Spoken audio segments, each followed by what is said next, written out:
আজ দুপুর 12টা নাগাদ খোয়াই আরডি ব্লকের কনফারেন্স হলে বেনিফিশিয়ারিদের মধ্যে সুযোগ সুবিধা প্রদান নিয়ে এক অনুষ্ঠানের আয়োজন করা হলো। এই অনুষ্ঠানে উপস্থিত ছিলেন খোয়াই আরডি ব্লকের ভিডিও, খোয়াই পঞ্চায়েত সমিতির ভাইস চেয়ারম্যান উত্তম অধিকারী, সুব্রত মজুমদার সহ অন্যান্যরা। এই অনুষ্ঠানে বেনিফিশিয়ারি সদস্যরা অংশগ্রহণ করে তারপর বেনিফিশিয়ারিদের মধ্যে পুরস্কার বিতরণ করা হয়। এই অনুষ্ঠান সম্পর্কে সুব্রত মজুমদার সংবাদ মাধ্যমকে কি জানালেন শুনে নেওয়া যাক।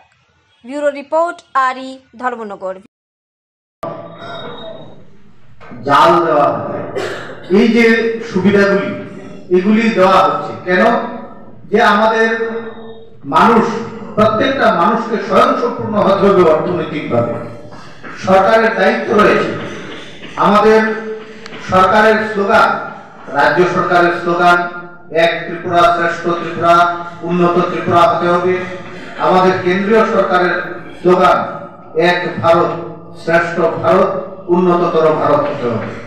তো স্লোগান শুধুমাত্র স্লোগানের মধ্যে থাকলেই চলবে না, সেটাকে কার্যক্ষেত্রে পরিণত করার জন্য সরকারকে যে যে ভূমিকা গ্রহণ করা প্রয়োজন সেই ভূমিকাগুলি গ্রহণ করে চলেছে।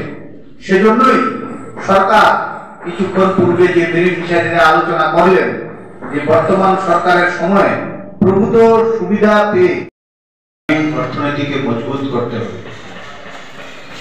মানুষের অর্থনীতিকে মজবুত করার জন্য সরকারি উদ্যোগে যে মানুষকে কিভাবে সহযোগিতা করা যায়, প্রত্যেকটা দপ্তরের মাধ্যমে প্রত্যেকটা মানুষকে কিছু না কিছু সুযোগ তৈরি করে দেওয়া হয়।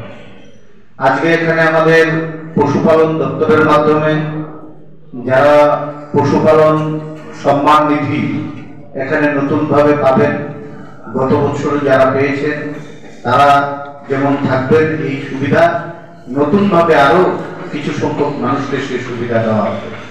আমাদের মৎস্য দপ্তর থেকে মৎস্য চাষীদের সেখানে সহায়তা প্রদান করা হবে।